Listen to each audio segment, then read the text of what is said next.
Cuidar a los demás es estarse cuidando. Hoy no hay países ni fronteras, hay personas que juntas van luchando.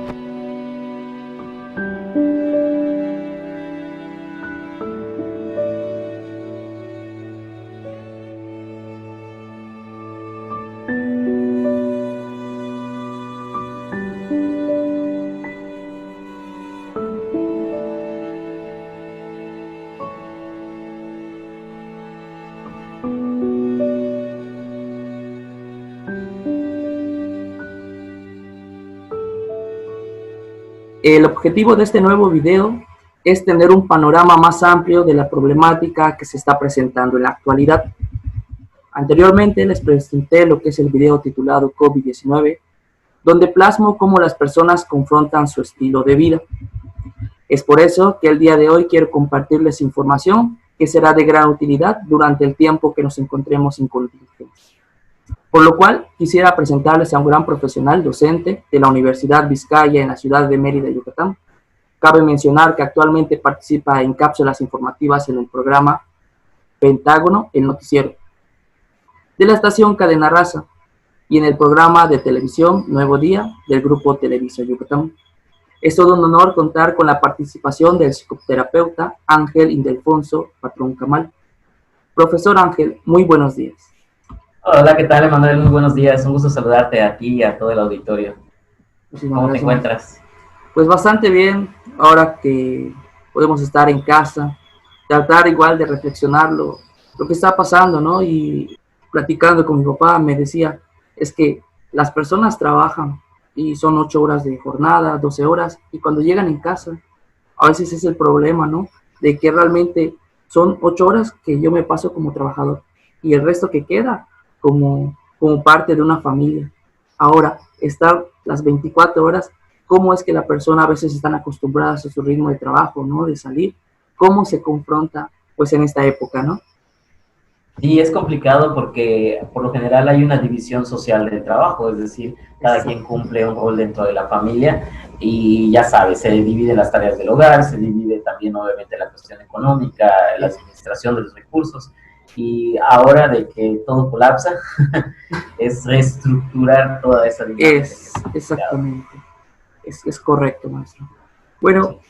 Tocando el tema sobre el COVID-19, hemos notado que en Italia fueron 2.629 médicos aproximadamente que fueron infectados por este nuevo virus, por lo cual el sector de salud de nuestro país y de cada ciudad estaría afectada, ya que en una nota periodística en línea se mencionó que un enfermero durante su jornada de trabajo, aparte de ser muy agotadora, por lo que está en constante observación de las personas que atiende, mencionó que sí llegó a sentir un temor de estar contagiado por COVID-19.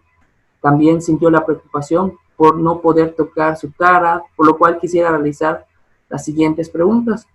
Por lo cual, la pregunta, maestro, sería, ¿qué recomendación se puede brindar a los profesionales sanitarios sobre alguna preocupación de adquirir el COVID-19?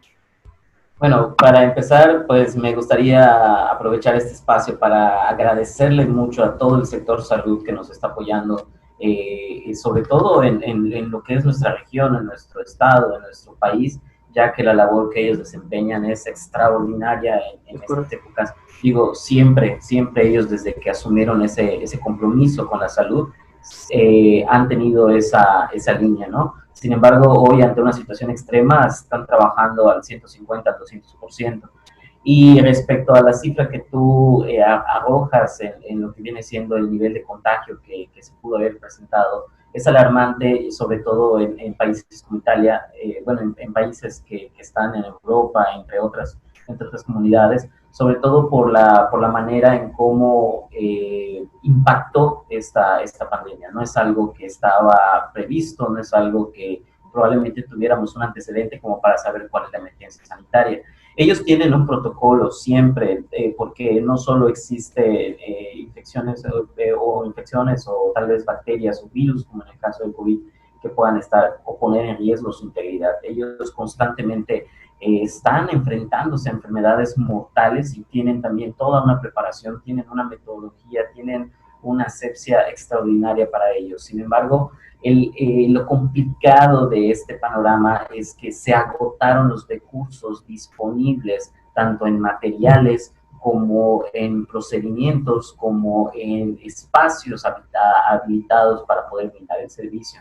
O sea, de la metodología que ellos tienen para poder llevar el control de estas pandemias, obviamente se súper rebasó. Y esto es importantísimo, sobre todo para poder aprender de la experiencia. Nosotros actualmente tenemos una infraestructura en salud y que probablemente sabemos que si no seguimos las indicaciones pertinentes, obviamente vamos a llegar a ese punto. Entonces, a un colapso, exactamente, y no hay antecedente académico, podemos llegar a decir, que nos pueda anticipar ante una situación tan terrible como la que estamos viviendo. Y obviamente sí hay angustia, sí hay preocupación. Yo creo que principalmente es por dos cosas. Uno, porque las autoridades puedan brindarle lo suficiente en materiales, en espacio, en horarios sobre todo, para que ellos puedan trabajar en óptimas condiciones y no sobrecargarse.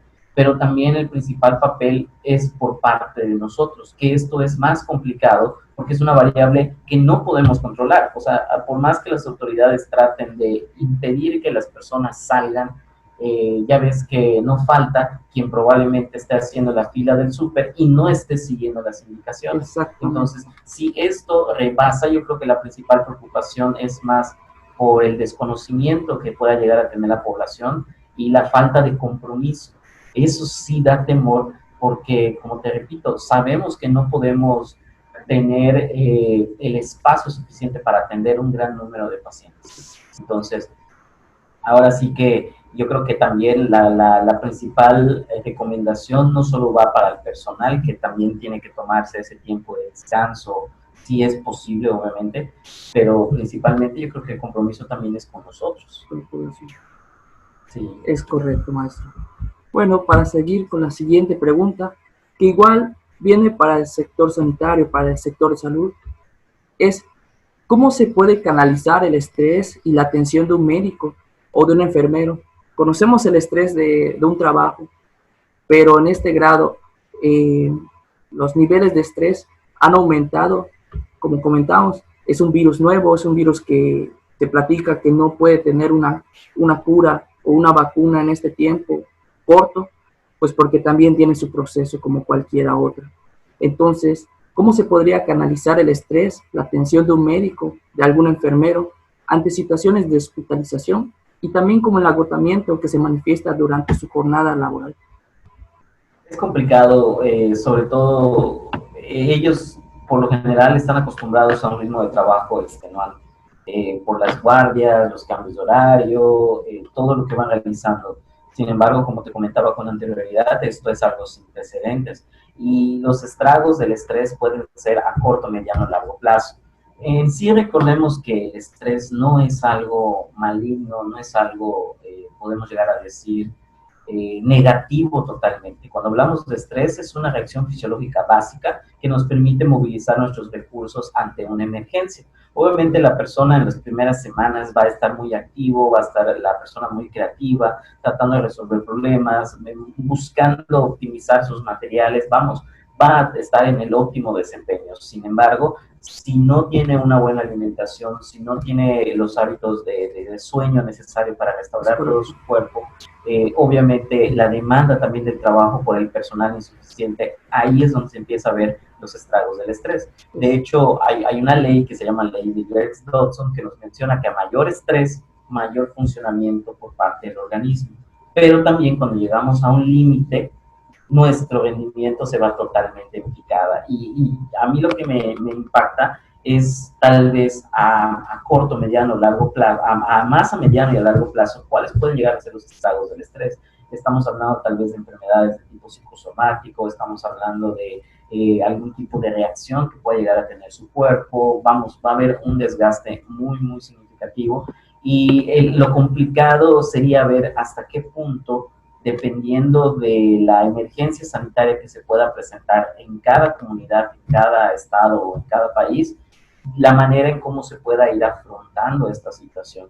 Chispas, yo creo que si esto nos rebasa, no vamos a tener tiempo ni siquiera para poder descansar. Entonces, eso es algo muy complicado. Por eso, cuando hablamos del estrés, tenemos que considerar que también hay un patrón cognitivo y hay un patrón emocional.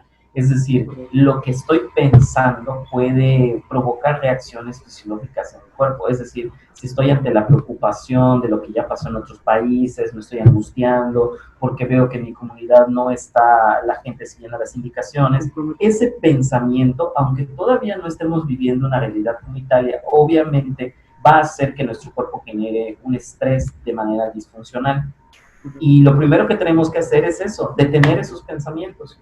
Y también trabajar mucho en la parte de la educación desde el punto de vista de salud en nuestros pacientes. En esta semana veía que un contacto de Facebook mencionaba que acudió a una atención médica porque tenía síntomas que le llamaron la atención, ya sabes, fiebre y todo ello, y lo que hicieron los médicos fue darle una tablita muy interesante en donde tiene una rúbrica con puntos para poder verificar si tienes cierta cantidad, estás en alto riesgo. Si no, probablemente pues no amerita que puedas acudir a un hospital. Entonces, eso se me hizo algo muy interesante porque fíjate cómo a partir de estrés van generando estrategias creativas que le permitan a la sociedad tener un panorama más objetivo de lo que es la enfermedad. Es una manera de reducir también pues su propio estrés porque es un protocolo, es una metodología, es una herramienta que les puede ser de utilidad. Y definitivamente necesitamos de tener también la cuestión emocional, el no caer en pánico,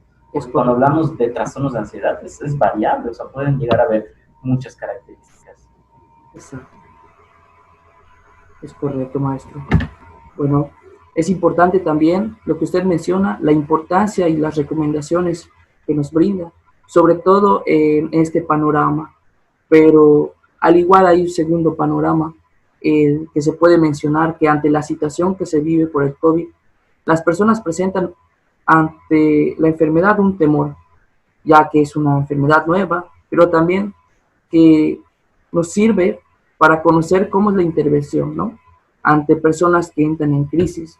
Es decir, hay personas, como usted comentaba, que tanto ver las redes sociales, tanto ver la televisión, podría caer en lo que es una somatización. Es posible, ya sabes que, bueno, te puedo comentar que creo que Claro. en este periodo de cuarentena ya me he pasado a enfermar como 4 veces, según yo. Pues es a veces lo mismo que pasa según el cuerpo, según el organismo, ¿no? O sea, cada quien va reaccionando de manera diferente. Sí, por lo cual la siguiente pregunta era, ¿cómo estabilizar emocionalmente a un paciente que ha dado positivo al COVID-19? Es una pregunta compleja, es una pregunta interesante y yo creo que va a depender mucho en un primer momento de la madurez que pueda llegar a tener el paciente, no solo desde el punto de vista de la edad, porque ya sabemos que es un factor crucial en el sentido de que la estadística no miente. O sea, estamos viendo de que esta afectación o este virus va a tener una consecuencia desfavorable, sobre todo en personas que padecen ya una condición como diabetes, como sobrepeso, hipertensión, para personas que son fumadores activos, que ya tienen un desgaste, un deterioro en las vías respiratorias, y también obviamente en pacientes de la tercera edad. Entonces, yo creo que dependiendo de ese rubro de edad y dependiendo de las condiciones asociadas que puedan llegar a estar, se puede clasificar tal vez la peligrosidad o la mortalidad que pueda llegar a tener este padecimiento. Es complicado porque ya hemos tenido antecedentes de enfermedades degenerativas, crónicas y mortales, como en el caso de pacientes que hoy viven con VIH-Sida. Y fíjate cómo se ha hecho toda una investigación y se ha avanzado mucho en materia de este virus, que es el VIH, y obviamente su manifestación, que es el SIDA. ¿Por qué te lo pongo en tema de colación? Porque precisamente ya hay un protocolo de intervención. Es correcto. Cuando comentas esta parte de cómo comunicarnos con el paciente, me recuerdo mucho una frase que nos mencionaba un doctor de la maestría, el doctor Manuel Arce, el catedrático de la Universidad de Cuba, Marta Abreu de las Villas, Y él nos mencionaba una frase que a mí me impactó mucho y me quedo mucho con ella, donde decía, no más mentiras piadosas, sino formas más piadosas de decir la verdad. Entonces, esto me llama mucho la atención porque no puedo mentirle al paciente, evidentemente. Necesito confrontar la verdad, necesito ser claro en lo que le voy a comunicar, pero también dependiendo del rango de edad y las posibilidades de que pueda ser mortal o no este padecimiento, también necesito ser real en ello. Supongamos que si tal vez existe un proceso de mortalidad elevado, pues evidentemente ahí necesito también trabajar desde el punto de vista tanatológico para que las personas puedan transitar en esos periodos o procesos de duelo, que ahí nos puede ayudar bastante desde la negación hasta lo que viene siendo la ira, viene siendo la negociación, viene la fase depresiva y obviamente viene la aceptación. Entonces, transitando por todo ello y combinado con lo que puede llegar a ser los primeros auxilios psicológicos, realmente podemos tener herramientas muy óptimas, muy viables, que nos permitan poder tener esta contención, porque el momento de la crisis, como mencionabas al principio, es precisamente lo más crucial, porque nosotros podemos acompañar al paciente, a los familiares, y ver de qué manera podamos minimizar el impacto de esta contingencia. Es correcto, maestro. Bueno, como usted mencionaba, igual hay un tercer panorama. Este panorama es que las personas están manifestando cambios en su vida diaria, la cual, como al inicio ya se había comentado, se observa que se estresan en casa, quieren salir, al estar encerrado ocasiona que las personas presenten ansiedad. ¿Cuál sería la recomendación para estos casos? ¿Qué actividades pueden realizar los adultos desde casa para evitar efectos negativos? Igual es complejo en el sentido de que, como también comentabas anteriormente, tenemos una dinámica, tenemos una estructura. Por lo general, a veces nos mantenemos mucho tiempo ocupados tratando de evitar el contacto con uno mismo. Sabemos que tenemos tiempo atrás tal vez experiencias psicológicas que puedan ser favorables y unas no tanto. El hecho de que una contingencia como esta rompa toda la dinámica, todos los mecanismos de defensa, la estructura, y que pueda despertar ese sentimiento o esa vulnerabilidad ante la muerte, yo creo que está impactando de manera considerable en las personas, pero también está impactando la cuestión económica, porque no solo estamos ante la situación de un aislamiento, que obviamente tiene repercusión, porque no estamos acostumbrados a ello. O sea, realmente el trabajo también puede servir como una distracción. Estamos hablando también de personas que se encuentran aisladas. No sabemos si tienen algún trastorno ya de base, porque eso también es importante considerarlo. Imagínate, una persona que tiene trastorno obsesivo compulsivo, el que comúnmente se menciona como TOC. Imagínate cómo debe de estar el paciente con esta situación a nivel mundial y que probablemente desde antes ya lo había anticipado. Cuando empezó a escuchar las noticias, se empezó a paniquear. Hoy por hoy, que es una realidad y que muchas veces he escuchado de personas que dicen, te dije que iba a pasar, o sea, te lo dije, hasta te señalan, pero no me hiciste caso, vamos, se sobrealimenta y debe de vivir una situación de angustia y de estrés. Pero fíjate que no es lo mismo a que una persona que podamos llegar a decir que tenía una estabilidad emocional y que enfrenta la crisis, a aquellos pacientes que de base tienen una condición tanto física como mental de salud y que probablemente esta situación esté agravando o intensificando los síntomas. Eso tenemos que tenerlo mucho en cuenta, que ahí también tenemos dos vertientes, ¿no? A los pacientes que nuevamente están presentes, que por primera vez tal vez están presentando ansiedad y no saben cómo manejarlo, y también hay pacientes que están en ese proceso de que ya saben cómo irlo manejando. Sin embargo, ¿qué recomendaciones? Yo creo que también necesitamos aquí ser muy realistas. A veces nos preocupamos más por el hecho de qué va a pasar aquí dentro de un mes. Bueno, me voy a enfocar más que preocupar en resolver aquellas crisis que se puedan presentar durante el día y que probablemente me sirva para poder resolver básicamente lo que es primordial. Estamos hablando de lo que es la alimentación, estamos hablando de lo que viene siendo la educación de los hijos, estamos hablando tal vez de cumplir con mi trabajo, estamos hablando de seguir las normatividades y sobre todo el hecho, fíjate que es algo paradójico, porque el hecho de seguir las indicaciones que nos está dando la Secretaría de Salud Evidentemente esto da tranquilidad. ¿Por qué? Porque yo estoy en mi casa. O Es sea, correcto. sí escucho que por fuera está pasando esto y lo otro, pero el seguir las indicaciones, curiosamente, también me da tranquilidad, Exacto. porque yo sé que estoy seguro en casa. Y es más, creo que hasta ha generado un poco más de conciencia realmente a ello.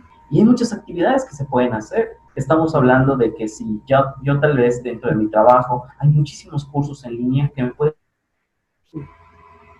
servir para actualizarme, puedo ocupar también parte de ese tiempo en las tareas del hogar que quedan pendientes, que siempre tenemos un montón de tareas pendientes por hacer. Pasar más tiempo con la familia, eso creo que también es Es un importantísimo, factor porque antes importante. como que lo teníamos de pretexto, ya sabes, o sea, así Es como correcto. que no tengo tiempo, precisamente a veces por la división social, papá o mamá trabajan mucho tiempo, ya ahora que hay un espacio de convivencia, pues hay que aprovechar también mucho ese momento. Es correcto, maestro. Ahora, haciendo en un enlace con la siguiente pregunta, que viene siendo para las personas que tienen familia, ¿cómo se puede realizar actividades que vincule a los niños con la ayuda de sus padres para evitar también estos efectos negativos en los menores? Y esto es, fíjate, interesantísimo porque si de por sí ya tenemos antecedentes de que la televisión y hoy por hoy las tabletas y los celulares educan, Es correcto. habría que ver cuál es el impacto a nivel escolar y cuál es el impacto a nivel social que pueda llegar a tener todo lo que es las redes sociales hoy precisamente que los menores se encuentran pues prácticamente confinados en sus hogares. Eh, si de por sí a veces hay una comunicación deficiente o disfuncional, yo creo que tal vez sería la palabra, entre las dinámicas de la familia, hay que aprovechar esos momentos. Algo importantísimo, sobre todo de fomentar en lo que viene siendo en niños específicamente, Sí, es importante también tener los horarios. Recordemos que para ellos funciona mucho la conducta. El hecho de que se estén cambiando hábitos de sueño, hábitos de aprendizaje, de educación, actividades lúdicas, y que también podamos educarlos, sobre todo en la conciencia de la emergencia sanitaria que estamos presentando, no rayando en la paranoia, ni mucho menos en que ellos puedan generar un temor irracional ante esto. Yo creo que podemos hacer mucho. Realmente actividades escolares, tenemos ahí los libros, tenemos incluso clases que se están dando a través de televisión, podemos pedir apoyo tal vez de manera tal vez virtual o de alguna otra forma para poder actualizarnos. En redes hay de verdad programas educativos muy buenos, muy útiles que nos pueden ser de utilidad. Y también, ¿por qué no?, realizar actividades de ocio, como puede llegar a ser pintar, como puede llegar a ser hacer dibujos, poder apoyar en las tareas del hogar, eso es importante dependiendo de independientemente del género. Rompamos, aprovechamos este tiempo para romper también con estereotipos de género demasiados rígidos y que también les demos herramientas para que ellos puedan tener conciencia tanto de lo que importa en el tema de salud, desde el punto de vista de alimentación, de los cuidados, de higiene, hasta en lo que es el crecimiento emocional. Es verdad. Es tratar de buscar lo positivo, como usted comenta, ante esta situación, ¿no? No es para mal, sino que al estar en casa, ante la contingencia, podemos sacar muchas cosas productivas. Sí, sí, sí, así es. Maestro, también como los familiares, amigos, ¿cómo podría ayudar a personas que presentan depresión, ansiedad y bajo estado de ánimo? Lo comento porque ellos son los integrantes de una red de apoyo ante personas que sufren ese trastorno. ¿Cómo podría, Claro. en este caso, intervenir? Claro, fíjate que ahí lo importante es el hecho de que ya conocemos a la persona, hay una confianza, hay una comunicación. Yo creo que las redes sociales nos están apoyando muchísimo, sobre todo por el tema de la distancia y el hecho de que podemos estar cerca. No sabemos en qué momento tal vez una persona que ya tiene una inestabilidad emocional y que hoy posiblemente estar en casa sea un factor de riesgo. Suena extraño, pero la realidad es que no es así, porque a veces muchos agresores o agresoras están dentro del mismo hogar y el hecho de que a veces las personas puedan salir a trabajar, tengan su grupo de apoyo de familiares, de amigos, es su refugio y no solo su refugio, es también su forma de poder canalizar, de poder expresar, de poder sacar todas esas emociones. como decimos en el ámbito psicológico, hacemos catarsis con nuestros amigos y amigas, ¿no? Sí. El detalle que esta limitación social esté presente por la contingencia, pues sí puede incrementar lo que tal vez pueden ser características de ansiedad o manifestaciones del estado de ánimo. Cuando hablamos de estas manifestaciones, hablamos de depresión, por ejemplo, que puede tener una condición de un periodo de 15 días, es decir, tal vez antes de la contingencia yo me encontraba estable, pero con todo lo que ha pasado, me han despedido, conflictos en la familia, dificultades en la parte, pues no sé, en buscar una nueva fuente de empleo, o sea, puede ser que mi día se esté desorganizando, no esté durmiendo bien, no estoy consciente ya ni siquiera de qué día es, o sea, me puedo ir desorganizando y en 15 días sí puedo caer en un cuadro depresivo, porque es el criterio que también utilizamos, o sea, cómo afecta el estado de ánimo durante este periodo de tiempo. El hecho de tener esas redes de apoyo es increíble y lo que nos puede servir mucho ante una situación como esta, como había mencionado anteriormente, son los primeros auxilios psicológicos.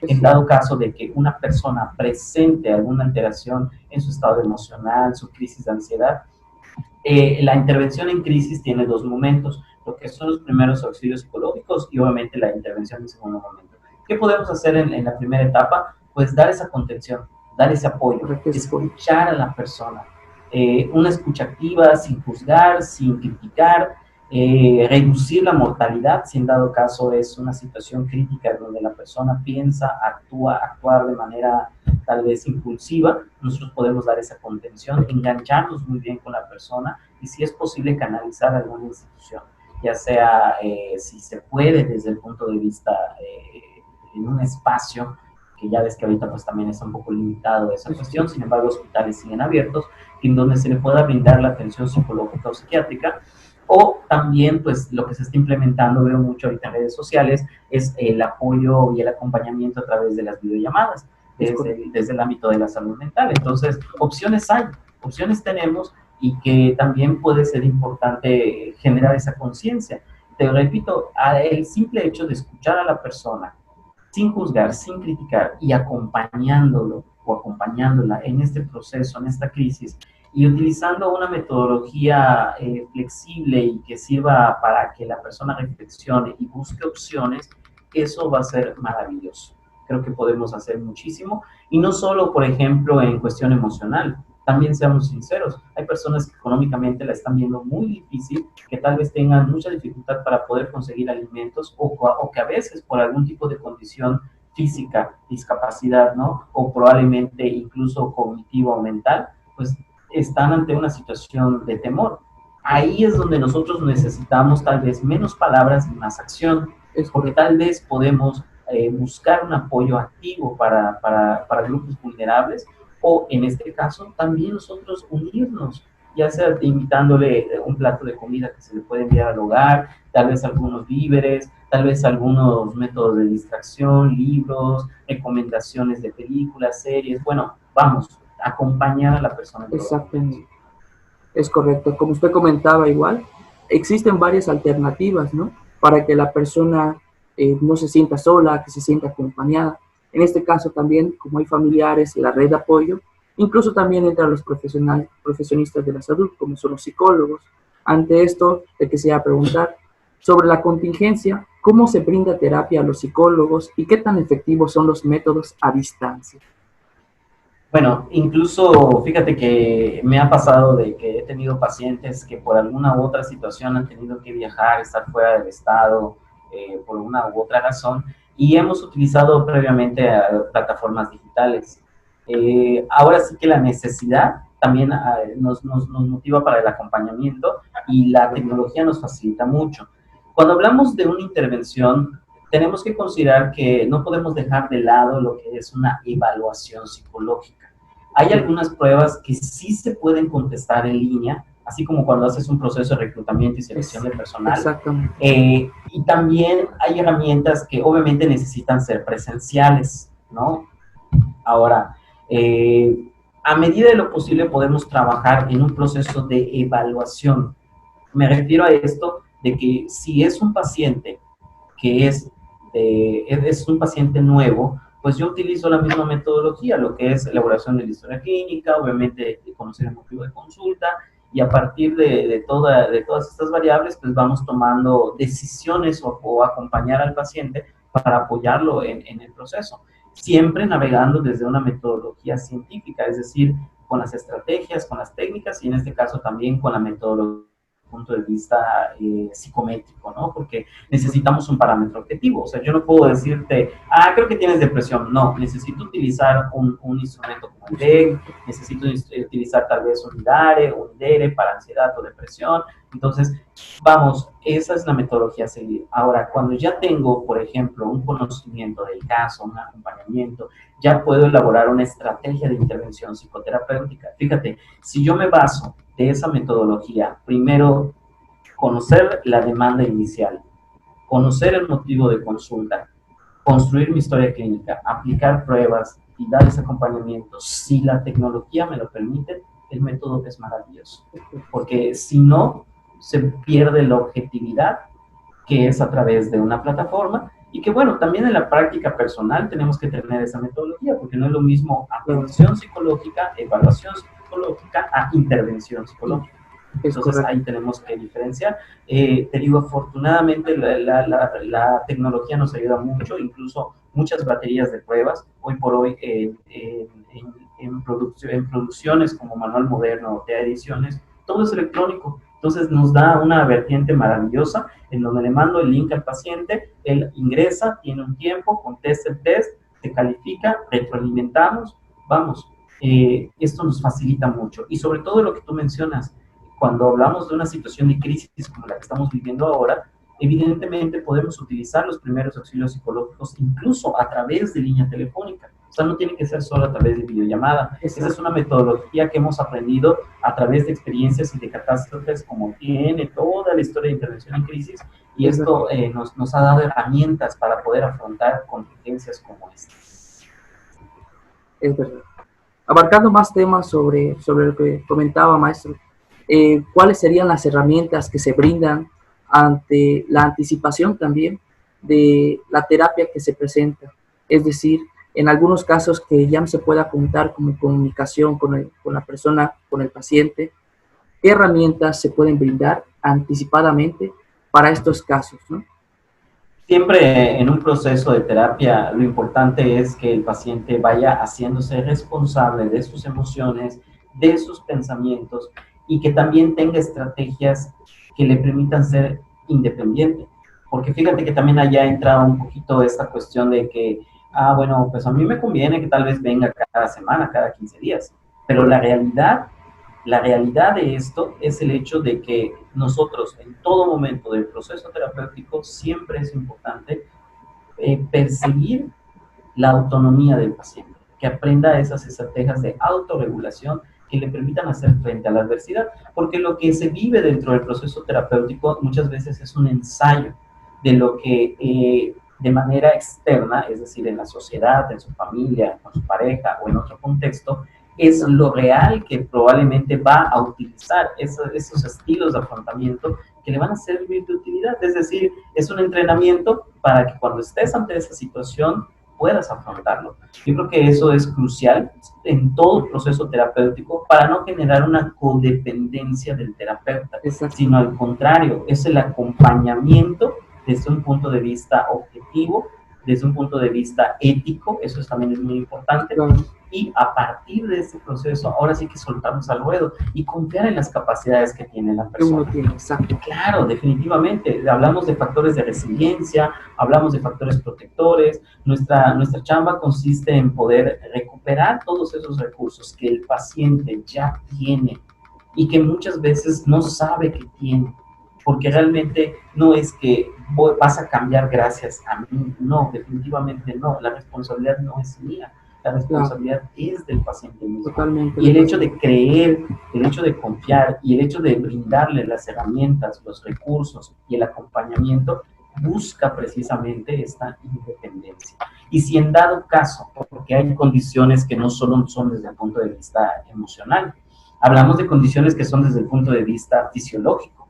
Por eso la variable biopsicosocial. Es decir, si yo tengo un paciente que tiene trastorno bipolar y que yo acompaño constantemente, pero como tiene una condición biológica que le es muy difícil poder manejar por los cambios en su estado de ánimo, necesito el apoyo también psiquiátrico. Ahí hablamos de un trabajo multidisciplinario, pero lo importante en esto es que si tal vez yo no estoy en ese momento, yo pueda tal vez canalizarlo o tal vez orientar al paciente para que pueda buscar apoyo en el lugar en el que se encuentra. Supongamos que tuvo que cambiar su lugar de residencia, tal vez unos 6, 7 meses se sienta en crisis, tal vez yo pueda buscar alguna recomendación, algún colega, alguien que se encuentre cerca, para que podamos tener esa comunicación, también podamos tener ese acompañamiento. En caso de que probablemente la tecnología no nos pueda facilitar mucho ese proceso. Bueno, maestro, para concluir la entrevista, ¿cuál sería la recomendación en general que nos puede compartir ante la situación que se vive? Bueno, más que nada yo creo que es una invitación para la solidaridad y sobre todo para la empatía. Solidaridad en el sentido de unificarnos y de realmente poder hacer un cambio social. Podemos marcar mucho la diferencia ante esta emergencia sanitaria. Nos permite también tener esa cercanía digo cercanía desde el punto de vista afectivo, emocional, no físico, claro, pero sí con nuestros vecinos, con nuestra familia, con nuestra comunidad en general, y ser empáticos en el sentido de que hasta cuando vayamos al súper veo gente que está haciendo compras de pánico, que realmente personas que ganan día a día sus centavos y que tienen que ir al súper y no pueden hacer una gran cantidad de compra, también generemos mucha conciencia de ello. He visto también publicaciones en tiendas en microempresas que están haciendo hasta donativos de materiales de limpieza, de higiene personal y todo ello. Yo creo que cuando pasan contingencias como esta, muchas veces dicen que saca lo peor de nosotros. Yo pienso que realmente no es que saque lo peor de nosotros, es que eso ya está con nosotros. Lo que sí creo es que nos sirve para construir nuevos puentes, nuevas herramientas y nuevas actitudes. Eso sí considero que emergencias como esta nos pueden ser de utilidad. Es por ello que pues es una invitación para que también nosotros generemos conciencia de que el hecho de que yo tenga tal vez hoy un techo donde dormir, tenga una estabilidad, tenga mi familia, precisamente voy a cuidarme para poder cuidarlos. No cometer imprudencias que puedan poner en riesgo no solo a mi familia, sino también a mi vecindario y también a mi colonia y por ende a mi comunidad. O sea, pensar que cada acción corresponde a una reacción y obviamente también actuar con responsabilidad. Es correcto. Muchísimas gracias por su tiempo, por sus recomendaciones, este tiempo que nos facilitó el psicoterapeuta Ángel Ildefonso Patrón Camal durante esta entrevista. Por lo cual, nos gustaría que nos pueda mencionar su página de Facebook, cómo podemos contactar para que nos brinde sus servicios terapéuticos. Claro, estamos en Facebook como Asociación Ayuda, se escribe AYUDHA,